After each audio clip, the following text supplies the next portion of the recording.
Welcome to Hallway Conversations with Matt and Dave.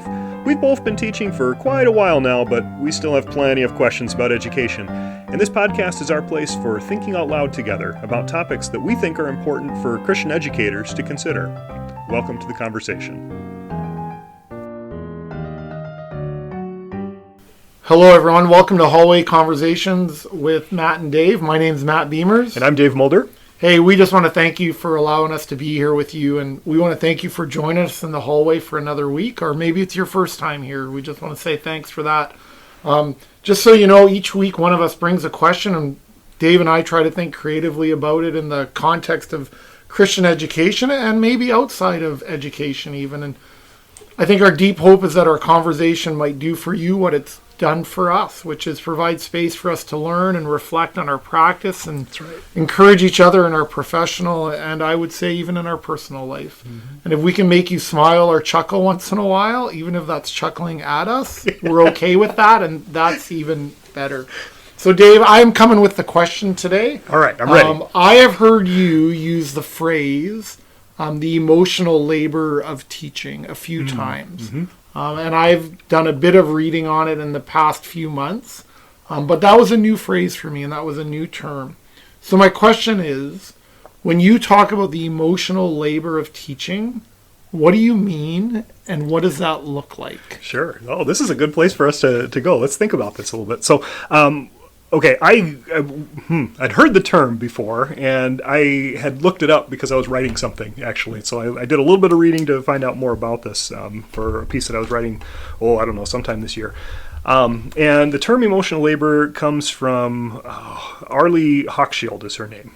And she's a sociologist, and she kind of writes about the sociology of work, if I can say it that way. And so, how are people when they are working is maybe the way you could think about it. And she introduced this phrase in a book that she wrote, quite a while ago, called The Managed Heart. And so kind of this sense, like, how do we manage our emotional state, right? Jamie Smith talks about that, right? Like our heart is more the center of our emotions. We think about it that way, right? It's different than your head, but you're managing your heart.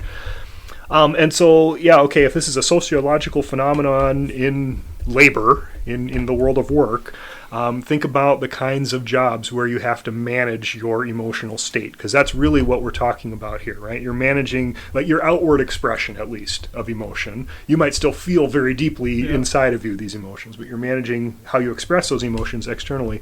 And usually, when we're talking about emotional labor, it's you're managing your own emotional state and how that's expressed so that other people can get into the right state of mind for whatever it is that you need to do. So, okay, some of the examples she uses in the book for thinking about this. Flight attendants. Think about when you get onto a plane and you see the flight attendant, and the flight attendant is very calm, very caring and welcoming. They want you to feel at ease right away when you come on board, and they might be feeling all kinds of horrible on the inside, but they're going to smile at you anyway, right? And that brings a couple of important things for you as you're getting on the plane. They want things to go smoothly. They want people to be calm. Some people feel a lot of anxiety about flying, and so they're going to try to calm you. They are expressing to you this is someone you can trust. If things go wrong on the plane, you know you can trust the flight attendant. And when people are awful to flight attendants, if you watch it, they usually are able to just keep that calm face the whole time. I would have been a horrible flight attendant. Tell me about it, brother. But lots of other work demands that kind of management of our own emotional state. So you think about what social workers do, and they're in high stress environments, and they have to keep a level head. They have to keep their cool and exude calm. Police officers have to keep a level head and exude calm. Nurses have to manage their own external emotional state, right? And teachers. Teachers are among these. It's often a high stress kind of a situation because we're not dealing with machines, we're not dealing with robots, we're dealing with living, breathing human beings who have their own feelings and emotions. And so for us to be effective, we often have to check our own emotions and check the way we're expressing our emotions. So that's the idea of emotional labor. Yeah, I'm just thinking about teacher leadership, and I often think about teacher leadership in terms of the professional side, the pedagogy, teachers, the collaboration, but there's an element of teacher leadership required in terms of setting the emotional tone Yeah. in a classroom, right? That you come into that class, and teaching is a selfless job, at the best of times. And yet I don't know that I've often thought about the selfless aspect of having to park your emotions Right. at the door. And in some ways, having to discern when to bring them actually into the class. It's not, because I don't think you're saying, and I could be wrong, so correct me if I'm wrong here, Dave, that teachers shouldn't ever show emotion. Oh, right. Well, Because that's because in some ways you also need to bring that, because we're not robots either. Right. And I think that's the struggle for this Yeah. whole idea of emotional labor, right? So some of the work people do is cognitive labor, right? Like if you're an accountant, you're thinking in your head a lot, right? Or some people do physical labor. If you're in construction, you're using your body, right? And those are parts of teaching too, right? We use our brains, we use our bodies, but so much of the work I think that we do as teachers, we have to kind of check that emotional state. But then that begs the question for me, right? What's the balance of this? What is the balance? And what I mean by that, I don't think we're saying to teachers, you can't actually be your full self and feel all of your emotions. You have to somehow cut out that part of your life if you're going to be a teacher. You can't have your own feelings about things because you have to manage your students' emotional state, so you have to manage your own emotion. I don't think that's what we're saying. But at the same time, as I'm thinking this through, there are times where you simply have to check your own emotions and not express. I mean, if I'm mad about something in the classroom, is it okay for me to show that? Sometimes. Yeah. And how do you show that appropriately? Right. I'll be honest, Dave. As I was thinking about bringing this question today to this discussion, there was a bit of apprehension for me to be really honest about it. And when you brought up this term 5-6 months ago, when we were literally talking in the hallway, I remember that was a new term for me, or it was newer anyways. And just in reading about it, I can remember even just feeling sort of these mixed emotions about it, because I didn't do it. I don't do that. I still don't always do it as well as I should. I wish I could park my emotions, and if there's people who are listening who know me, they legitimately could be rolling their eyes right now, because I do wear my emotions on my sleeves, and I've done a better. I hope I've done a better job of that. And it's sort of and I think the tension I'm feeling a bit is I didn't do a great job of that for the sake of students, especially when I first started teaching, to say, because there was almost this narcissism about it of hey, these emotions are real and I'm going to express them. Whereas actually my job might be on some ways to park them for the sake of students, or at least to manage them a little better. So part of that is just in my own reflection and hoping and believing and being gracious with myself and hoping that I've grown in that. But the other tension too is also this idea of you love Parker Palmer, and so you should, and you've talked before about this idea of we teach who we are. Absolutely. And so I feel sort of this, hey, what does it mean for Matt Beamers to teach who he is, and yet also teaching who you are doesn't mean make it all about you. You need to meet the students where they're at, and what do they need in this day, because caring for them emotionally is of primary importance. Totally. And in fact, if that doesn't happen, then is the learning really happening, actually? Well, right. And we talked before on an episode about, climate and culture, right? And I think that comes back to this same kind of idea. For me as the teacher, that sounds weird when you think about climate, right? How do we determine climate? Well, it's like the weather, but not today's weather. It's what's the weather generally like? And I guess that's what I'm kind of wondering, thinking about for myself. I know I can think of situations where you might think of it as there was a storm in the daily weather in my classroom because it's something I did, right? My own emotional state. Did that impact the long-term climate in that class? You bet it did, right? Things that I said or did in a moment when I was mad, and I expressed that inappropriately, and I mean, do you lose a whole group of students for the rest of the year as a result of something? I hate to think, but I'm sure that it could happen, right? Hey, you mentioned this phrase or this book, The Managed Heart. Yeah. what might that look like for you, or like if you for people looking like to manage your heart? In some ways, it almost feels like a paradox, which is maybe too strong, but it's. But I like this idea, I guess, of hey, like this is also just like that is something that needs to be managed, maybe for our own well-being, but yeah, also if I think about the emotional labor of teaching and the managed heart. Yeah, I don't know. Can you just talk about that a little bit? So maybe the way I'll say this is, okay, we've talked to Parker Palmer before, this idea, are you going to act like a teacher or are you going to be the teacher, right? Yeah. Well, I am the teacher in the classroom, but sometimes I wonder, so am I playing a role? The role is me, but it's just the more expanded version of me, right? The most energetic Dave Mulder, fully alive. That's right. Well, because I think that's honestly part of this emotional labor too. Like if I perceive that students are not very interested in the topic, then I'm going to crank up the enthusiasm too. My eyebrows go up. I start talking with my whole body, right? Like that sense of how can I bring that energy and enthusiasm? And I think that's emotional labor too, right? That I'm using that side of things. I think the downside of that is the kind of yucky word around this maybe would be edutainment, right? Like, am I here to put on a show for my students, or am I here to ensure that they're actually learning things? Well, okay, so we have to maybe check that impulse. But the other side of that is, I think we should just name it. Frustration is a real part of teaching. Yeah. We feel frustrated. I feel frustrated around teaching sometimes. And sometimes it comes out because of things that I'm doing as the teacher, or sometimes it's things outside of my immediate control, but it impacts me. So, for instance, when I was teaching middle schoolers and I'd find out that kids are bullying each other, that makes me mad every single time. And so it should. Right. But that hot anger that I'm feeling in the moment is probably not going to actually be productive in the long term, right? Yeah. So take a deep breath. I'm going to calm myself so that I can speak calmly and coolly and rationally, even though I'm feeling angry, right? Like being able to check myself out. If there's a lesson that I'm teaching and it's totally going sideways, we talked before about management. What are we managing? Well, a lot of times planning and preparation ahead of time is what's going to drive. So I'm mad, but it's probably I'm mad at myself because now I'm in this situation, right? So managing that situation.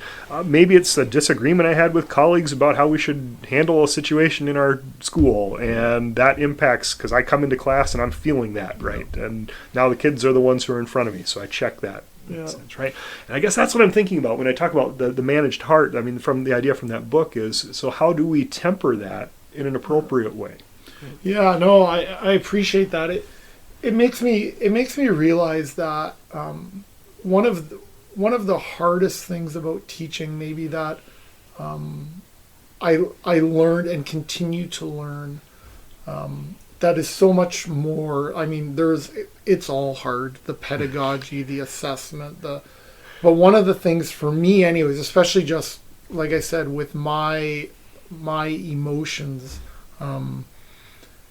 was the burden of knowing. Like the emotional, like the burden of knowing the hard things of students' lives. Yeah. Oh yeah. Like that. Like I had no idea how hard that would be, and not just be for me. I'm sure for all teachers, right? Like the emotional labor of knowing that all is not well with your students, and that and I say this humbly, like there's a privilege to that. Oh yeah. Like that is part of, and I'm not using this word loosely, that is part of the calling of teaching Christianly, of for all teachers actually, the burden of knowing and, like of seeing these students and valuing them as children made in the image of God, and knowing that they're coming through the front doors of your classroom with these very difficult stories that are very real for them, that are making their emotions. And I guess the connection I'm making is, in order to manage those emotions, you have to manage your own emotions so that you can be fully present for them. But there is an exhaustion in some ways in managing your own emotions and knowing that your students, like I said, that it's not always well with their soul. Right. Well, and I think that for myself. So I'm a self-described introvert, and people don't believe that because if you meet me, I'm good with the crowd and I like people and all that. Very good right? with the crowd. But people actually exhaust me, right? And that's kind of what I hear you try not to take that too personally. Not you, Matthew. Thank You're you, fine. You're fine. But no, like being with a group of students, it's energizing in the moment, but afterwards, I'm exhausted by that. And I think the emotional labor is a big part of that. Why am I so tired? Well, it's because I feel like I have to keep myself in check while I'm here in the moment. And then afterwards, I'll come back to my office and not collapse, but it's like I got to catch my breath for a minute here, right? And I felt that as a middle school teacher too, and I felt that when I was working with the church youth group, and I mean in lots of different settings, right? We this emotional labor piece of us as educators, people who work with young people, we have to kind of, in order to work well with them, we have to check some of that for ourselves. It's what makes teaching, in my mind, one of the most wonderful professions to be involved with. And it's what makes it one of the hardest professions to be involved with, because you're always with people. People are, for the most part, making judgments about who you are and what you're doing. And you're trying to meet all these needs of all these students, right. and those needs are the diversity in those needs is it's I was going to say ridiculous. They're not ridiculous needs, but the diversity is just so wide. It's stunning how many different things we have to be able to do, right? Yeah, and it makes you realize, like, man, if as a English teacher, high school English, man, if all I had to do was teach the semicolon, if all I had to do was teach sentence structure or how to write a paragraph or vocabulary or whatever, like, in some ways, like I joke in some ways that the job would be easy, and it's not easy, but it would be easier, and yet I also feel like it would be way less rewarding. You're right. Like, right? Like it's in the end, it's both the learning, but also the relationships. I think it's a labor of love. You talk about emotional labor, but it's also a labor of love. Like like I said, it's a privilege to be involved with students in both their in their learning and their academic, but also in their emotional. Right? I'm thinking about social emotional learning. Right? Why it's so important for our schools to make that a priority. I'm thinking about this now for us as Christian educators too. We talk about the fruit of the Spirit in Galatians 5, right? Love and joy and peace and patience and kindness and goodness and faithfulness and gentleness and self-control. When we think about that list, right? How many of those have some kind of an emotional component to them, right? Yeah. And for us as Christian educators, so are we living out love for our students? Are we living out joy for our students? Are we living out peace and patience for our students? I think that's something that we should grapple with. If we are Spirit-filled people, and I believe, that's the gift of the Holy Spirit to us, then we are becoming more like Christ, and we are being shaped more like Christ. So we're going to exhibit those fruits of the Spirit more and more. Is that something that we have to work towards, or is that something the Spirit does in us? Well, there's a whole theological conversation in that, right? But I think that's probably characteristic of all the kinds of caring professions, nursing and social workers and even the flight attendants, but for sure teachers too, that we get to do this, as we've said before, that we get to care well for people, and caring well for people means you're going to feel for them. Yeah. And it just makes me realize, right, like in the you're a middle school teacher. I've taught middle school, high school, that in the through the curriculum and in the learning in the class, you're trying to hit these learning targets, these academic learning targets, while also trying to help students understand what does it mean to be to people of compassion and justice and mercy, to walk a certain way in the world, to be peculiar, so to speak, and you're trying to do, ideally you're actually doing these at the same time. Right. Like that's the ideal. That's the ideal, right? So that's what I think of teaching Christianly. It's like, wow, like, hey, what are the things of my head? How are the things of my head connected with the things of my heart? So that we don't sort of just do this icing on the cake. Now is our fruits of the Spirit time. Well, we went a lot of different places in this bit, but I think this is important for Christian educators to keep grappling with, right? Yeah. How then can we continue to remember that we are whole people, and we are people who have emotions of our own, but if we're serious about trying to help our students learn, there are times that we're going to need to check that in order to create that environment where learning can flourish. Thanks for that, Dave. Friends, we know that your time is valuable, so we want to thank you for joining us today. We have a long list of topics to talk about. There is no end to the hallway conversations that Dave and Evan have. It is. But we want to know what hallway conversations you would like to hear, or maybe the hallway conversations you're having. So if you have ideas for us, or questions, or just feedback about our podcast, please email us at hallwayconvospod@gmail.com. That's hallwayconvospod@gmail.com.